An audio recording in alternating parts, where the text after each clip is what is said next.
सुनिएगा। भारत का बढ़ता हुआ दिफाई बजट खित्ते में अदम तवाजुन का बाइस की जा रही है कि पाकिस्तान जिस तरह से गजा में अपने ट्रूप्स भेजने की बात की जा रही है तो वो ठीक नहीं है।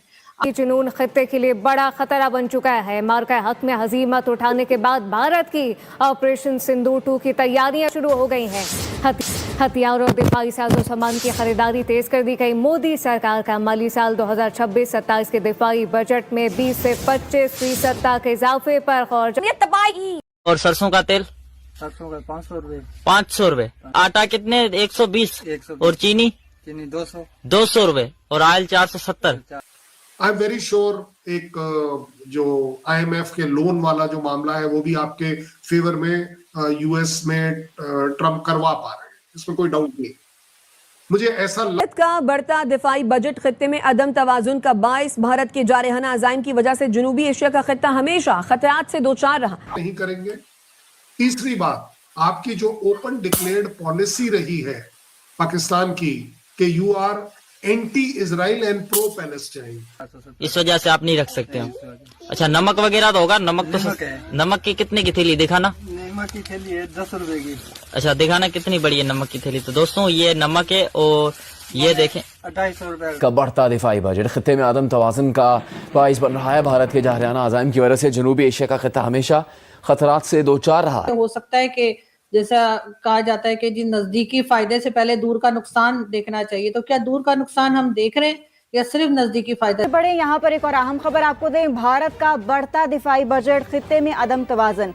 भारत के जारहाना अज़ाइम। भारत ने हथियारों और दिफाई साजो सामान की खरीदारी तेज कर दी है। पाकिस्तान के मुकाबले में भारत मुसलसल दिफाई बजट में इजाफा कर रहा है। My God! तो ये अहम खबर है, आपको अपडेट करें इस हवाले से। भारत का बढ़ता दिफाई बजट खित्ते में अदम तवाज़ुन। भारत के जारहाना अज़ाइम। जनूबी एशिया खतरात से दो चार। भारत ने हथियारों और दिफाई साजो सामान की खरीदारी तेज कर दी है। कटा है। अच्छा, ये व्हाइट नमक है 250 रुपए का। कटा कितनी आती है कट्टे में? कट्टे में 24 थैली है। 24 थैली है 40। नमस्कार दोस्तों, भारत ने अपना डिफेंस बजट 26% बढ़ा दिया है। ऐसा लग रहा है कि जो नेक्स्ट बजट आने वाला है 26-27 का, उसमें डिफेंस बजट लगभग 26% बढ़ जाएगा। और ये सुनते के साथ ही पाकिस्तानी मीडिया के हाथ पैर फूल गए हैं। कंडीशन इनके यहाँ है कि ये भी अब कह रहे हैं कि हम ज़्यादा पैसा खर्च करेंगे, लेकिन इनके यहाँ कंडीशन ये बन चुकी है कि महंगाई आसमान पे है और चीनी 200 रुपये किलो, सरसों का तेल 500 रुपये किलो, ये सारी कंडीशन इनके यहाँ बन गई है। आटे की लाइनें फिर से लगने वाली हैं और 150-200 रुपये किलो घटिया क्वालिटी का जो आटा है वो 200 रुपये किलो इस समय पाकिस्तान में है। और ये लोग मुकाबला कर रहे हैं भारत के साथ।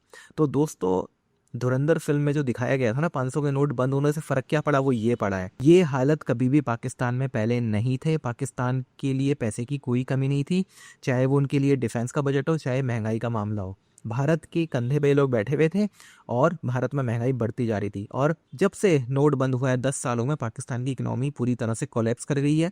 ना सेना के पास डिफेंस के लिए बजट है, ना आम आदमी के पास आटे के लिए पैसा है। तो ये वो कंडीशन है। आप इस सब के बारे में क्या सोचते हैं कमेंट बॉक्स में ज़रूर लिखिएगा। वीडियो अच्छा लगे तो लाइक करें, शेयर करें, चैनल को सब्सक्राइब करना ना भूलें और बेल का आइकन प्रेस करें लेटेस्ट नोटिफिकेशन के लिए। आइए आगे बढ़ते हैं इस वीडियो में। आई एम वेरी श्योर एक जो IMF के लोन वाला जो मामला है वो भी आपके फेवर में US में ट्रम्प करवा पा रहे हैं, इसमें कोई डाउट नहीं। मुझे ऐसा लग रहा है कि आपके कंट्री में ये एक बात फैलाई जा रही है कि ट्रम्प हमें वापस लेने वाले, बिल्कुल ले रहे हैं, मैं तो एग्री करूंगा, लेकिन ज्यादा बड़ी बात यह है कि ओवरऑल कब तक और कहां तक। पाकिस्तान से ज्यादा बड़ा कोई कंट्री रियलाइज ही नहीं कर सकता कि US कितना रिलायबल और अनरिलायबल। जरूरत पड़ने पर वो आपके लिए बड़ा रिलायबल है, आपको सब कुछ दे सकता है, और जरूरत ना पड़ने पर आपको मालूम है उसने क्या पिछले 5-7 साल में जिस तरह का बर्ताव रखा है। इंडिया को भी ये रियलाइज हो रहा है, ऐसा नहीं है कि इंडिया को रियलाइज नहीं हो रहा है कि कहाँ ट्रम्प गले मिल रहे थे और कहाँ वो एकदम से टैरिफ्स की बात कर रहे हैं। सो मुझे लगता है अगर मोटे तौर पर देखें तो आपको 3 जगहों पर पाकिस्तान को वे करना पड़ेगा कि गाजा में जाना ठीक है या नहीं। पहली बात, क्या आप ट्रम्प के इशारों पर कर रहे हैं या अपनी मर्जी से कर रहे हैं, ये बहुत बड़ी बात है। दूसरी बात, क्या आपको इससे आपके ओन कंट्री में, बाकियों को तो छोड़ दीजिए, आपके ओन कंट्री में जो सो कॉल्ड इस्लामिस्ट लोग हैं वो इसको पसंद करेंगे या नहीं करेंगे। तीसरी बात, आपकी जो ओपन डिक्लेयर्ड पॉलिसी रही है पाकिस्तान की कि you are anti Israel and pro Palestine, अब कहीं आपको इस पर तो धक्का नहीं मिलेगा क्योंकि आपको वहां जाकर इजराइल बोल रहा है you have to disarm Hamas. अब आप वो डिसआर्म करेंगे या नहीं करेंगे। मुझे लगता है कि शायद बाकी भी जो ईरान जैसी कंट्रीज हैं और बाकी मुस्लिम कंट्रीज हैं जो पैलेस्टीनियंस के फेवर में रहते हैं, वो एक इस्लामिस्ट कंट्री को, इस्लाम की कंट्री को, पाकिस्तान को यूएस और इजराइल की तरफदारी के हिसाब से काम करेगा। मुझे नहीं लगता कि शायद उन्हें भी अच्छा लगेगा या उसका भी एक खमियाजा आपके तरफ आएगा। अबव ऑल आपको मिलेगा क्या? इस समय आपको एक ही चीज मिलेगी कि IMF वाला लोन या ट्रम्प का इन्फ्लुएंस ऑन लोन, यही मिलेगा। कोई इन्वेस्टमेंट नहीं आने वाली, कोई बड़ी मेजर चीजें नहीं चेंज होने वाली, क्योंकि आपके यहाँ तकलीफ ये है कि भारत तो बड़ा एम्बिशियस उसकी ये सोच लगती है और अग्रेसिव इंटेंट है। जिस तरीके से उन्होंने बजट में ये 26% इजाफा किया है, तो ये क्लियर इंडिकेटिव है कि उनकी जो अज़ाइम है वो जारहाना है और उन प्लेटफॉर्म्स में इन्वेस्ट कर रहे हैं जिस तरह के वो हाई परफॉर्मेंस एयरक्राफ्ट हैं और रेडार डिफेंसेस हैं, उसके बाद बख्तरबंद गाड़ियां हैं और सबमरीन, स्कॉर्पियन सबमरीन है, वो लेने की कोशिश कर रहे हैं। तो ये सारे इंटेंट उनकी जारहाना है और जब इतनी बड़ी इकॉनमी और उसका एक 26% और इजाफा करके, तो वो पिछली मरतबा 87 अरब था, तो इस मरतबा वो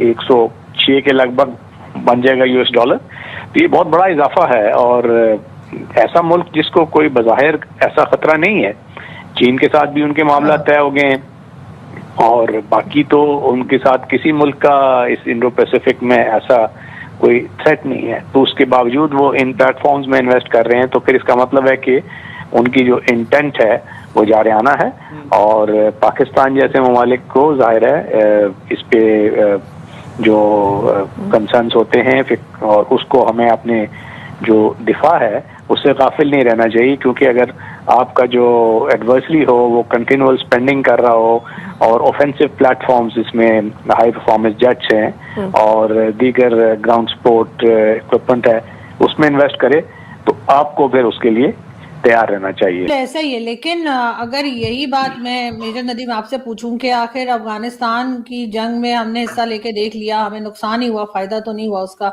आज अफगानिस्तान के साथ टर्म्स खराब हो चुके हैं और 20 साल हम उस जंग में लगे रहे, हालांकि कहा यही जाता है कि दूसरे की जंग में हम गए। तो अब एक बार फिर अगर हम गजा की तरफ जाते हैं, तो आपको नहीं लगता कि हो सकता है कि जैसा कहा जाता है कि जी नजदीकी फायदे से पहले दूर का नुकसान देखना चाहिए, तो क्या दूर का नुकसान हम देख रहे हैं या सिर्फ नजदीकी फायदा देखा जा रहा है?